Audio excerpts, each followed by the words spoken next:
Is there like specific language people, like if the interview needs to happen in a certain language, the officers like that, or are they usually just English? How does it work? Yeah, so with our current team of Argo officers, we actually speak 10 different languages. Mhm. And, officers have to feel like fluent enough to conduct an Argo Yeah. consultation language before they say like, hey, I speak Russian or I speak Chinese. So it's pretty cool. So a lot of times clients who come to us will say, hey, I actually really want to conduct my consultation in Russian. And they can elect to do that with an officer who speaks that language. Of course, for certain types of visas, for example, if you're applying for a student visa, most of those interviews take place at embassies and consulates in English. So Mhm. even if you do want to speak your native language with us, we're happy to do that, but we'll probably do our mock interviews in English Makes just to sense. make sure you're the most prepared.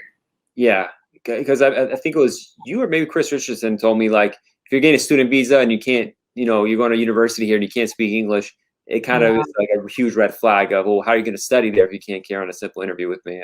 That's exactly right. Yeah, we don't like to have people left in the country not knowing how to get around. We're worried that they might get kidnapped or something.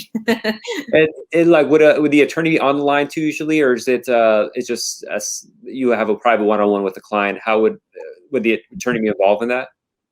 So Argo is really set up. Our platform is set up for a one-on-one experience between the former consular officer and the client. If you are an immigration attorney getting to know us for the first time, we do allow you to connect via a separate device, the first time or the second time, just so you can get a sense for exactly what goes on during the consultations. Yeah. But really, I think the important thing is the communication between the ex-visa officer and the client to let them know, how to be the most successful, how to Yeah. articulate things a certain way. And it's kind of good not having the crutch of the lawyer there, because sometimes they'll like kind of turn to the lawyer and say, "Hey, what did I say?" or something. Like, say, "No, I'm just a ghost here. I'm not really supposed to be taking part in this." Oh, that's really interesting to know. Yeah.